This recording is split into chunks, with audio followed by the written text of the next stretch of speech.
Okay, welcome to another video. So today we're going to continue with our look at the Ubuntu 22.04 releases.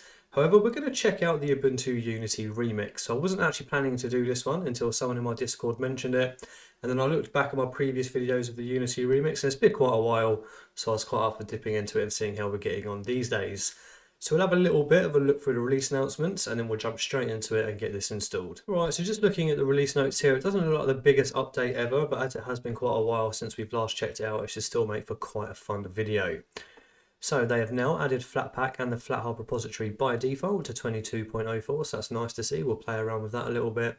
And the GTK3 no CSD issue has been fixed in 22.04.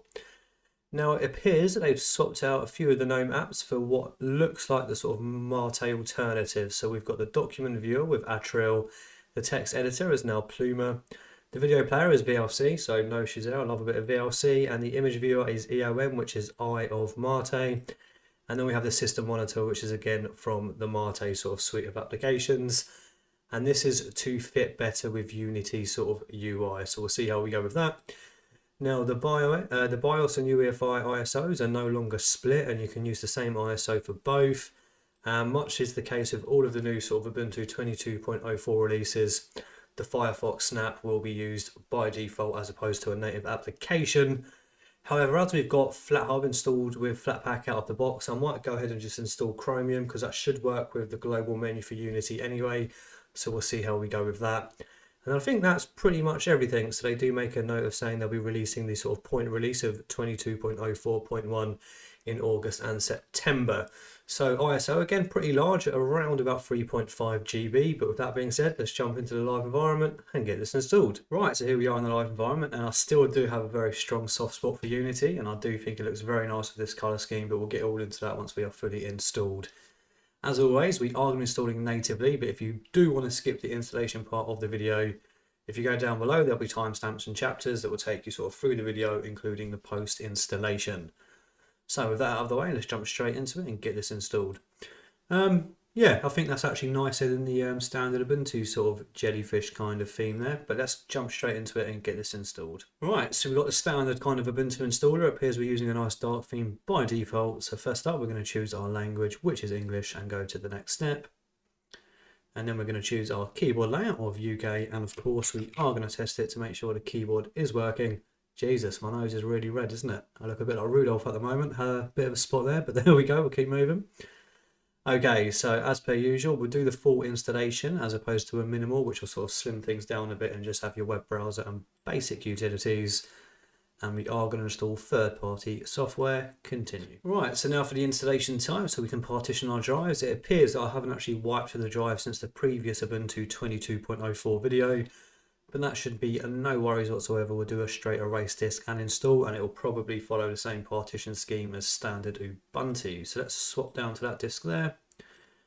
Install now, and there we go. So that's going to give us the two partitions when we're using EFI. So we've got the ESP and then the ext4 root partition. So we can go continue, choosing our region. It's got the correct one by default, so we can just bypass that altogether, and that should take us to the user account. Okay, I think we won't log in automatically, and we can just have a quick look at the login screen before we get to the desktop as well. So we'll leave that to require a password, and we don't need any Active Directory. So that's pretty much everything.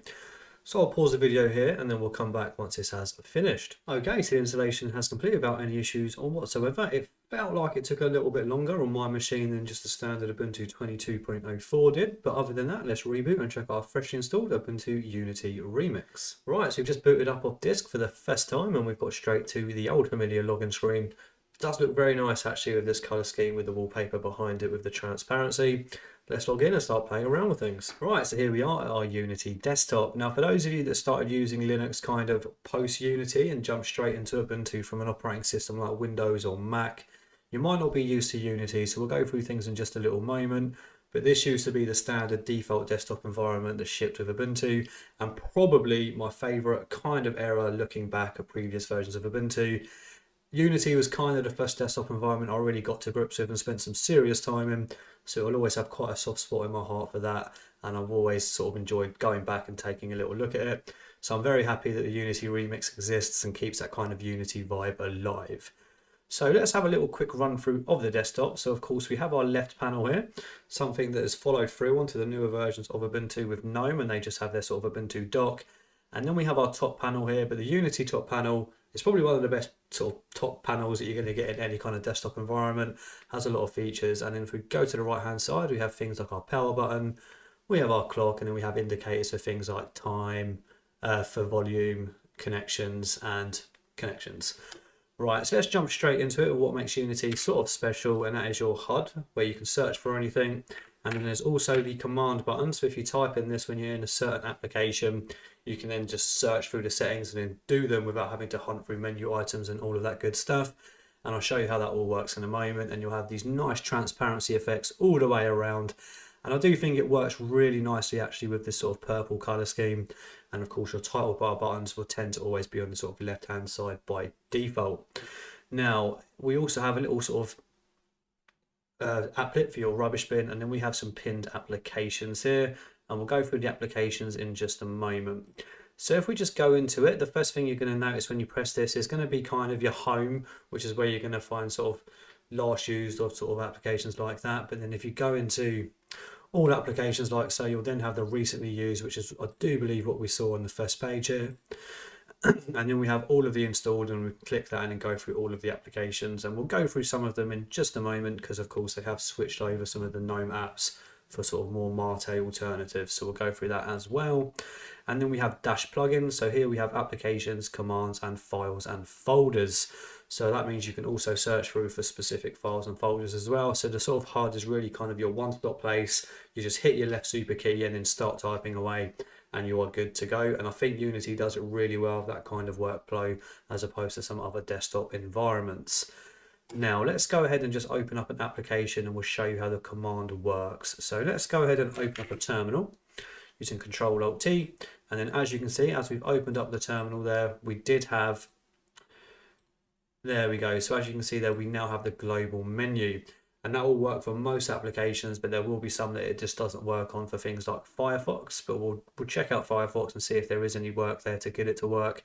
I doubt there would be, especially now that it is a snap package. But there we go, we can get all of the settings there right where you need them at the top sort of left hand side of your screen. And once you get used to having a global menu and then go to a different desktop environment that doesn't implement a global menu, you'll kind of sort of have to take your sort of few seconds to get your bearings, you know, once you are used to that kind of workflow. Now, if we have a look at some of the settings that we can do here, so we've got new tab, for example. So if we open up our window, press Alt and then type new, you'll notice now that all of those settings that have that word in it, so that keyword search in the command, so using the Alt key, we can type that in and we can hit that enter, and then that should go ahead and open up a new window or tab. It doesn't appear to have done it this time. Let's try that again. So we're going to type in new. Let's try a window. Interesting. Why is that not doing what it should? Let's close that off and try with different applications. Let's open up LibreOffice Writer. And again, it will be the sort of 7.3 version, the same as, you know, all of the sort of Ubuntu versions that are now shipping with 22.04. Now, as you can see again, global menu, full support with all of the options here. So let's try and see if we can do an insert. Let's go for a shape. So we'll do an insert line and we'll just do a line. So we're going to go again, we're going to press our Alt key, type in line, and then as you can see here, we have line, insert, shape, line. So it follows all of those menu items to get you to there. And then boom, there you go. As we can see, we've now opened up the line there, and we'll test it out with one more thing. So let's say we wanted to insert a table. In fact, let's not do a table. Let's get out of that and let's go for something different. So if we go for, let's say we wanted to just copy and paste something. So let's just type in something.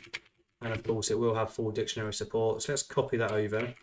Now, let's just press a little enter to get to a new line. And again, we're going to go bang. We're going to test out with paste now. So we're going to try and just paste some unformatted text. And there you go. That's pasted a line with that unformatted text. Now, for something very simple like a copy and a paste, it probably doesn't seem that useful. But once you've got sort of quite complicated applications with loads of sort of settings and features baked into them, one of them being Kdenlive, it does tend to get very useful using the sort of command key for Alt, and I'll show you that when we install some applications with the Flathub repository. And also, when you do have an application maximized like it currently is, if we just double click on the title bar there, you can then restore it or sort of make it a less maximized size, and then again double clicking it, boom, and then as you can see, your action buttons are then going to go to the very top left hand side of your screen. Now we're going to jump into the settings and see some of the other cool things that you can do with the Unity desktop, and I think they also do include the Unity tweak tool out of the box now as well. They do. So first up, we're going to go into the settings. So obviously Unity will have its own sort of control center. A few of the sort of things you do on GNOME you can still do here, like as you can see there, we have our online accounts, and then we have the appearance here, and here is where you can sort of change the desktop background and also change the size of your launcher. So let's bring it down to about 34. Will look all right on this kind of screen. There we go. And then of course we can also go into behavior, and then we have the option here to enable workspaces, which we'll go ahead and do. So then we get this little button right here, and then we have a nice sort of grid of all our different workspaces, and of course we can do the good old drag and drop, and then we can move around the workspaces. I don't know if we've got a keyboard shortcut set for that, so we'll do that in just a moment, and then we can go back into that and then back onto that workspace, and we are good to go. Now for the auto hide, from what I remember, it's just a straight auto hide, so you're not going to have sort of any sort of Windows intelligent hide, but it's reveal sort of sensitivity works okay, so sort of it will kind of just pop open as you expect it to, and of course you have the slider here to sort of change how that works. We're going to leave it on the screen. If there was an intelligent hide that was introduced, I would use that, but as there's not, I'd rather just keep it on the screen there so I can see my pinned applications without having to sort of reveal it with the sensitivity there. And then we have the visual effects, so we're currently on high, so that includes the shadows and animations when opening and resizing and switching windows, and that's the animation you are going to get when you sort of minimize and restore a window. So kind of like a scale fade sort of effect there, quite nice. And then of course you have our switcher here, and the actual sort of alt tab switcher for Unity is really quite cool. So if we open up a few applications, let's go for our Files app, bang. There we go. So we've got a Files application there as well, and let's open a couple of new windows of that. So we're going to open up a new window of Home and a new window of Desktop. Now if we go into it, as you can see now, when you're sort of hovered over an application that has multiple windows, it's going to expand it, and then you get a real good view of all of these sort of application windows open that are easily to select. And this is just one of my favorite actual alt tab switches of any desktop, so it keeps the information minimal when you don't need to see everything. But then as I say, you can see these little indicators here on the Files application, those three, and then you can go into that and see exactly what is going on there, and then just get a nice spread, and then you get the nice icons from the left or the right hand side. Yeah, really cool workspace application switcher, probably one of the best ones that you can still get on most desktop environments. So let's close that off, and let's close these windows and then have a look at some other things. Now for those of you wondering what file manager we are using, it is Nemo, and as you can see there, it will work with the full global menu support there, and there you go, we are using Nemo version 5.2.4. Now let's jump into it with the Unity tweak tool now. So we're just going to go Unity tweak and see what else we can do for our Unity desktop here. So here we have some more options for the launcher. So again, the same sort of auto hide that we saw earlier. And then we have the transparency, so we can change the sort of level of transparency, and we can also minimize single window application on click, which I actually quite like using. Animation there probably could have been sped up a little bit. And then here we have the transparency level, and you can base it on your wallpaper. And then we have all of the icons here and sort of animations they do. And then we can also show a desktop icon to get back into the desktop as well. So just clicking that bad boy and then clicking it again will then restore all your windows. And then we can go into things for your search. So again, background blur. As you can see, we've got some nice blurring effects behind the sort of HUD as you open it up. And then we also have some things for the application, so we can show more suggestions, recently used, and enable search. And then we've got some options for the panel here. So again, we can set the same transparency, and then we also have this sort of different indicators, power, and all of that good stuff. And then we have the switcher, and then we have additional. So here we can change some of the sort of shortcuts here for the HUD and for the show launcher and some of the sort of standard user elements for the Unity desktop there. So let's close that off, and then if we go back into Unity tweaks, so that was the launcher, and we have search, panel, switcher, and additional, so we went through all of that. And then we have the window manager. So here for general, we have things like your hardware acceleration, your animations, so we can choose different animations now. So we are actually using zoom, and then unminimize is glide. And then we can also go into it with the workspace switching. So to show your workspace switcher as a keyboard shortcut, by default is going to be your left super and S key. and we can actually change the way you want it. So if you don't actually like having if you only just want, let's say, it like that, you can then just have it as a sort of, instead of a grid, you can have it in them sort of ways, but I will leave it on the grid actually. And then we have the windows spread, and we should also be able to spread snap windows side by side. So if we open up another application, we should be able to just get that to a normal size, and as you can see, boom, we can snap them to the left and right hand sides of our screen. And then we can also start windows spread for all windows. So let's open up a few windows and show you how that all works. Right, so now that we've opened up a load of application windows, if we now do this window spread with the left super and W, that's going to then spread all of your windows so you can see exactly what you've got on the screen and then jump into it.